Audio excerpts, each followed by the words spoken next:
Al-vajd manzilasi. Iyyaka na'budu va iyyaka nasta'in. Sengagina ibodat qilamiz va sendangina yordam so'raymiz. Al-vajd nima? Qalbda sun'iy emas, tabiiy suratda o'z-o'zidan paydo bo'ladigan shuur, his, tuyg'u al-vajd deyiladi. Qalbda sun'iy, iskustunniy emas, tabiiy suratda o'z-o'zidan paydo bo'ladigan shuur, his, tuyg'u al-vajd deyiladi. Yana aytiladi, al-vajd qalbda chaqmoq kabi bir chaqnab, yoltirab, so'ngra tezda so'nib qoladigan his, shuur. Ma'ruza eshitasiz, ko'zingizga yosh keladi. Tilovat eshitasiz, ma'nosini tushunmasangiz ham qandaydir ko'zingiz yoshlanib, qalbingiz erib ketadi. Keyin to'xtab qoladi. Mana shu al-vajd. Yana aytiladi, al-vajd bu qalbda paydo bo'ladigan muhabbat, ishq va ulug'lash kabi his tuyg'ularning natijasidir. Al-vajd so'zini birodarlar arab tilida 32 ta sinonimi bor ekan. Al-vajd so'zini 32 xil ma'nosi bor ekan. Insonning qalbidan kechadigan his tuyg'ularning 32 xil ko'rinishi. Shularning ichidan 5 tasini tanlab olsak, o'shalarni umumiy o'z ichiga oladi deymiz. Birinchisi ishtiyoq. Tushunamiz ishtiyoq nimaligini. Ikkinchisi hanin, sog'inch. Uchinchisi shag'of, qattiq muhabbat. Yusuf alayhisalomni sayyidasi zinoga taklif qilganida, ana shu Misrning zodagonlarining ayollari uni ishidan xabar topib, qod shag'afaha hubba deyishgan edi. Ha, quli yuragidan urib qopti-da deyishgan edi. Shag'of, qattiq muhabbat. To'rtinchisi ishq. Ishq tushunarlik. Beshinchisi rog'ba, xohish, ishtiyoq. Mana shu narsani hammasini qo'shsangiz al-vajd bo'ladi. Demak, juda ham keng ma'noni o'z ichiga olgan so'z. Al-vajd saodat shuurlari. Din deganda birodarlar biz nimani tushunamiz? Aqida, ibodat, axloq, muomala, amr va nahiylar. Endi haqiqiy din deganda biz shularga qo'shimcha ravishda yana shuurlarni ham tushunishimiz kerak. Inson robot emasda, inson iskustunniy intellekt emasda, hamma gapingizga cho'tki-cho'tki javob beraveradi, lekin unda his tuyg'u yo'q. Qanday shuurlar? Mo'min banda his qiladigan shuurlar. U shunday his tuyg'u shuurlarki, ular tufayli mo'min baxtli bo'ladi. Banda Allohning roziligiga qarab yurib borar ekan, mana shu sayrida bu shuurlarning ahamiyati juda ham katta. Agar mana shu shuurlar bo'lmasa, mo'minning qalbiga saodat olib keladigan shuurlar bo'lmasa, din faqat ma'lumot, jasad bilan yotib turib qoladigan amal, fikr, tushuncha, saqofat bo'lib qoladi. Agar bu shuurlar bo'lmasa, ma'qulmi? Faqat uni musulmonligi shakli bo'lib qoladi xolos. Din odamlarni qiynaydigan quruq amallarning o'zi bo'lib qoladi xolos. Mana roza tutyapmiz. Shu shuur bormi, yo'qmi? Chanqadingiz, saratonda roza tutganda qiynandingiz, tomog'ingiz quridi, holingiz quridi, quvvatingiz ketdi. Lekin ichingizda shuur bor. Men bu qiyinchilikni Alloh uchun ko'taryapman deysiz, mana shu qiyinchilik sizga rohat beradi. Mana al-vajd nima? Qiziqmayapsiz, a? Hozir kunlar salqin, qisqa, chanqamayapmiz ham, ocham qolmayapmiz, yuribmiz, a? Lekin o'sha saratonda roza tutdik 15 yil burun. Eslaylar? O'sha paytda eslaylar-da. Uyga kirdingiz, rosa chanqab turibsiz. Suv turibdi xolodilnikda, yo bir qanday kompot turibdi, muzdek choy turibdi. Haliginga qaradingiz. Nafs nima deydi? Kim ko'rib turibdi deydi. Deganda ichingizda kurash ketadi. Yo'q, Alloh uchun qilyapsan. Ertaga Allohning oldiga borganda Parvardigor sen uchun mana shu narsalarni tashlab jonimni qiynaganman deysiz. Tushundinglarmi mavzuni? Al-vajd mo'min bandani saodatli qiladigan his, tuyg'ular, shuurlar. Ana shu shuurlar, hislar bandani Alloh tomonga yetaklaydi. Payg'ambarimiz sollallohu alayhi vasallamning mana shu mashhur hadislari Salasun man kunna fihi wajada halawatal iman. Kimda mana shu 3 ta narsa bor bo'lsa, ana shu inson iymon halovatini totibdi. Birinchisi, Alloh va Rasuli u uchun boshqa hammadan afzal, sevimli bo'lsa. Ikkinchisi, bir kishini yaxshi ko'rsa, faqat Alloh uchun yaxshi ko'rsa. Uchinchisi, Alloh uni kufrdan qutqarganidan keyin yana shu kufrga qaytib qolishlikdan qo'rqsa, xuddi o'rtga tushishlikdan qo'rqqanidek. Mana shu 3 ta narsa qalbida topilgan odam, mana shu 3 ta narsani o'zida mujassam qilgan odam, mana shu biz aytayotgan saodat shuurini, al-vajdni his qiladi. Iymonning ta'mi bor. Iymonning halovati bor. Ana shu narsani totib ko'rmaguncha mo'min saodat topa olmaydi. Mana sinonim so'zlar: his, tuyg'u, shuur. Ha? His, tuyg'u, shuur. His va shuur. Ikkita so'z. Shuur so'zi his so'zidan ko'ra afzalroq ko'rinadi. Chunki his so'zi moddiy narsalar sababli keladigan narsaga ishlatish, shuur so'zini esa ko'proq ruhiy holatlarga ishlatishlik munosibroq ko'rinar edi. His moddiy narsalardan, shuur qalbga tegishli ruhiy holatlarga ishlatishlik. Masalan, mana hozir his bilan shuurni farqini bilamiz. Mavzuga kirishdan oldin bitta misol aytamiz. Mana shu his bilan shuurni farqini bilib olaylik. Savdogar 1 millionga bir molni sotib oladida, bir haftadan keyin 1 million 200 mingga sotadi. 20% foyda qildi. 200 ming so'm foyda qildi. Mana endi 200 ming foydani ko'rgandan keyin xursand, kayfiyati chog', so'zlari muloyim, yuzida tabassum, ko'zi yonib turadi. Mana shu xursandchiligini atrofdagilarga ko'z-ko'z qiladida, mana shu xursandchiligini, kayfiyatini ulashishga harakat qiladi. Unga hazil qiladi, buni kuldiradi. Ha, kayfiyati nima? 200 ming foyda qildi-da. Lekin bularning barisi o'sha 200 mingning xursandchiligidan, foydani quvonchidan. Ammo bu his vaqtincha. 3 kundan keyin u xursand qilmay qo'yadi o'sha. Tushundingizmi?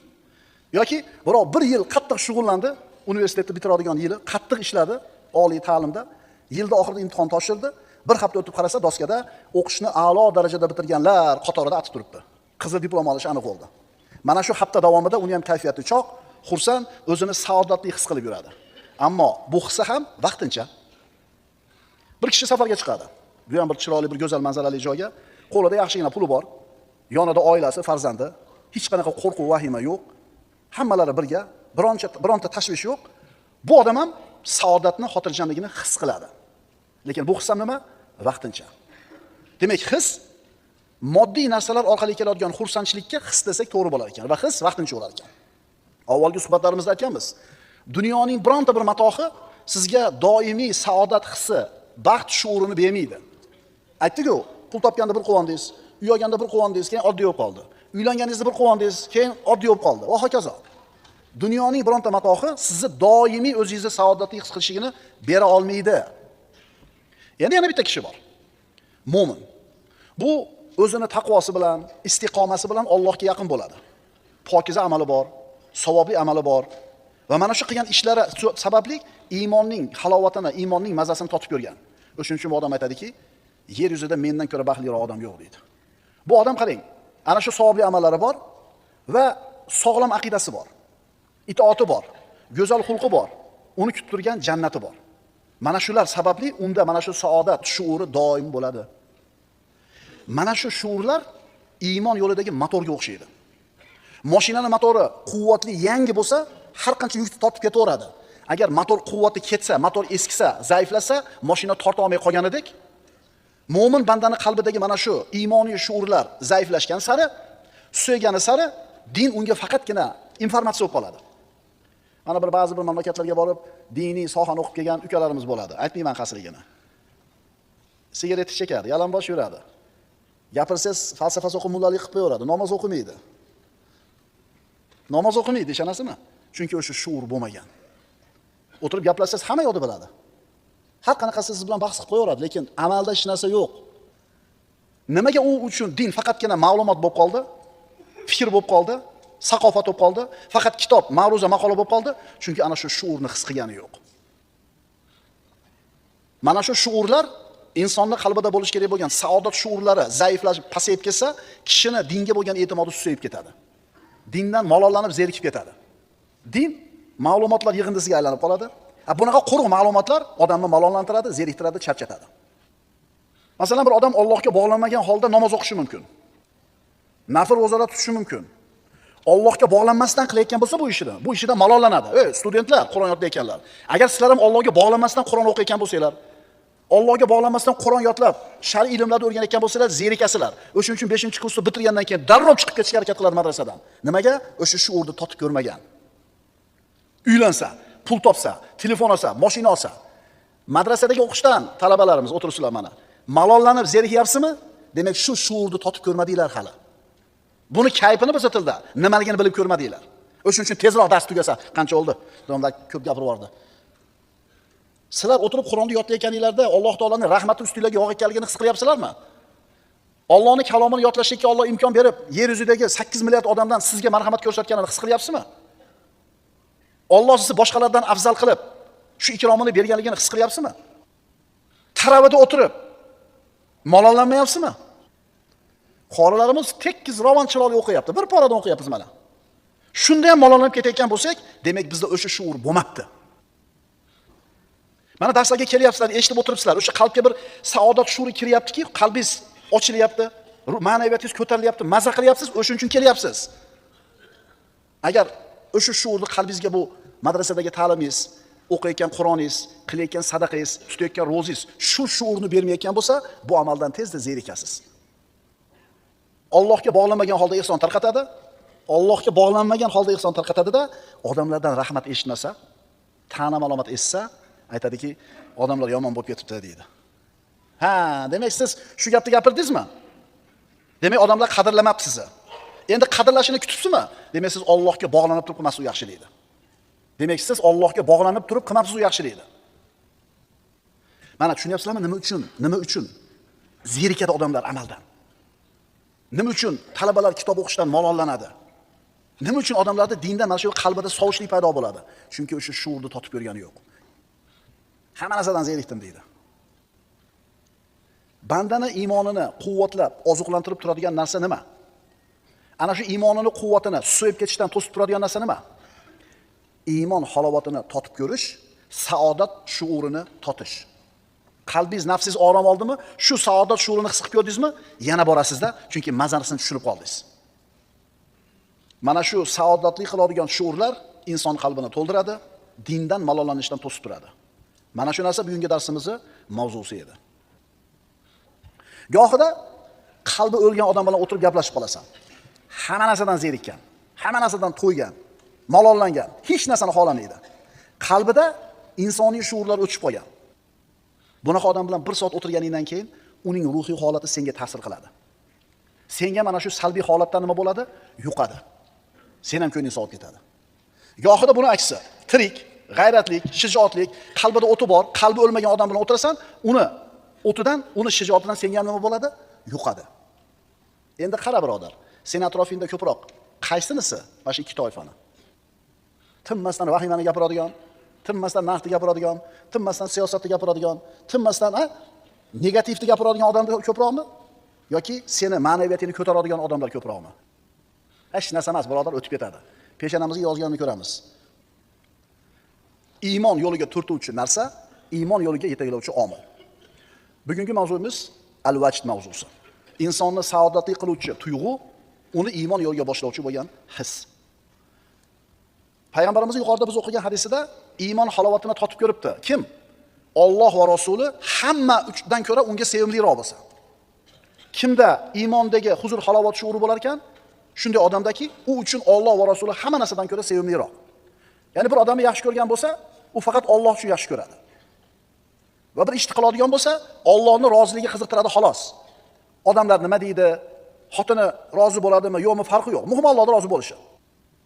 Masalan, bir ish qilmoqchisiz, dunyoviy foyda bor. Uni qilsangiz odamlar ham xursand bo'ladi, ammo Alloh norozi bo'ladi. Nima qilasiz? Qaysi tarafga moyil bo'lasiz? Agar Alloh va payg'ambarning roziligini qo'yib, odamlarning roziligini tanlaydigan bo'lsangiz, ayolingizni ko'nglini istaydigan bo'lsangiz, dunyoviy bir foydani tanlaydigan bo'lsangiz, sizga hali iymon halovatini totishlikka yo'l bo'lsin. Qalbingiz torligicha, quruqligicha, o'ligicha turaveradi. Allohning yer yuzida valilari bor.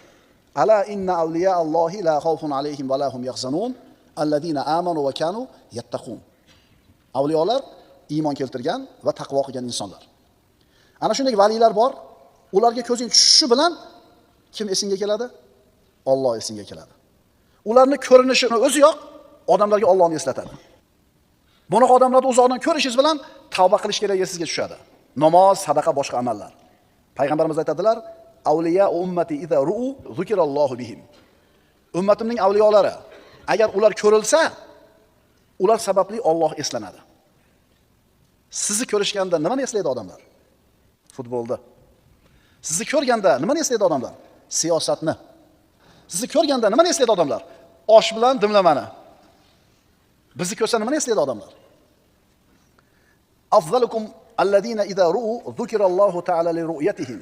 Rasululloh aytadilar, sizlarning oranglardagi eng afzallaringlar shunaqa odamlarki, agar ular ko'rinsa, ularning ko'rinishi sababli Alloh eslanadi.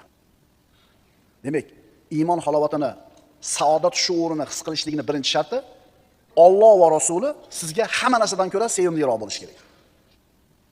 Bir insonni Alloh uchun yaxshi ko'rish qanaqa bo'ladi? Bir odamni Alloh uchun yaxshi ko'rishi qanaqa bo'ladi? Qarindoshing emas, tijoratdagi sheriging emas, sponsoring, homiying emas, undan biror narsani umid qilayotganing yo'q. Bironta dunyoviy manfaat yo'q u bilan qilgan muomalangda. Faqat Allohning roziligi uchun yaxshi ko'rasan. Nima uchun? Chunki solih banda. Allohning taqvoli bandasi. Uni ko'rsang Alloh esingga tushadi. O'shuning uchun yaxshi ko'rasan uni. Bunaqa odam bilan soatlab gaplashib o'tirsang ham malollanmaysan. Yonidan turib ketgan kelmaydi, doim xaridorsan. U bilan o'tirsang motivatsiya olasan. O'sha nechta o'shaqa odam bor atrofimizda. Biz o'zimiz qanaqamiz? Agar bitta odamni mana shunday yaxshi ko'rgan bo'lsang, demak sen iymon halovatini totibsan. Demak, hadisda aytilgan ikkinchi alomat bir kishini yaxshi ko'rsa, faqat Alloh uchun yaxshi ko'rsa. Uchinchi alomat: "Va man yakrahu an ya'uda fil kufri ba'da id anqadahu Allohu minhu kama yakrahu an yulqa fin nar." Alloh uni kufrdan qutqarganidan keyin yana kufrga qaytib qolishni yomon ko'rsa, xuddi o'tga tashlanishni yomon ko'rganidek. Johil edi, fosiq edi, har xil ishlarni qilib yurar edi, Alloh hidoyat qildida chiqdi undan, kufrdan, shirkdan, ma'siyatdan. To'g'ri yo'lga yurdi. Endi shu odamga qaytasanmi desa, xuddi o'tga tashlanasanmi deganda, yo'q degandaqa yo'q deydi. Misol, bir odam tavba qildi, gunoh ma'siyatini qo'ydi, Allohning amriga qaytdi. Keyin pushaymon edi. Tavba qilib, to'g'ri yo'lga qaytgandan keyin pushaymon edi. Aytadiki, oshnalarim deydi, kayf saboda qilib, xohlaganini qilib yurishibdi. Men bo'lsa baylanib qoldim deydi. Endi 5 yil universitetda o'qishim kerak deydi. Bir kun bo'lmasam, malomatga qolaman. Palon ishlarni qila olmay qoldim deydi. Madrasadagi bolalar ulpatlar mashina minyapti, qimmat telefon tutyapti, zo'r kiyinishyapti, cho'ntagida puli bor, har kuni kafeda o'tiribdi. Madrasaga kirganingizga pushaymon yevorasiz. Ovqatni o'lchab beradi, ko'chaga chiqarmaydi, mo soatda yotasan, mo soatda turasan deydi. O'shunda nima qilasiz? Shart tashlab yuboraymi deysiz. Doktorlar, qo'l ko'tarib qo'yinglar. 3-4 kursga borganda zadniy xod berish kerak bo'lgan-a? Yomon totganmi? O'sha 4-3 kursda o'qiganlarda eslanglar-da, o'sha qiyinlashib ketganidan, og'irlashib ketganidan o'sha 4-3 kursda elanib qoladi vrachlar. Oshnalari kayf sapoda qilib, har kuni osh, har kuni maishat, har kuni bir huzur halovatda yurganda bu bechora nima qilgan? Bitta pirashkani yeb olib, ona korpusdan moral korpusga piyoda yurgan. Ha, domla aytmayanga bo'lgan. Zato huzurini ko'ryapsizmi? Mana shunaqa talabalar 1 yil, 2 yil sabr qilasiz. Siz o'sha zerikayotganligingiz shu shuurni yo'qligi, qalbingiz hali ham ko'chada turganligini belgisi. Siz Muhammad alayhisolamdan qolgan merosni olyapsiz. Siz Umar ibn Xattobdan qolgan merosni olyapsiz. Abdulloh ibn Umar, Abdulloh ibn Abbosdan qolgan merosni olyapsiz. Bu narsani faqat Alloh faqat yaxshi ko'rgan bandalarga beradi. Shuni his qilasizmi, yo'qmi? Mana biz aytayotgan odam haqqa, tavbaga yurgandan keyin, iymon, taqvo yo'liga yurgandan keyin pushaymon yeyapti. Ulpatlarim huzur halovatda yurganda men qiylanib yuribman. Bu odam tavba qilganiga afsus chekyaptimi? Iymonga qaytganidan nadomat chekib yuribdimi? Yana fisq fujurga qaytish orzusidami? Demak, bu odam hali iymon degan narsani tushunmabdi, iymonni mazasini totib ko'rmabdi, saodat shuurini his qilmabdi.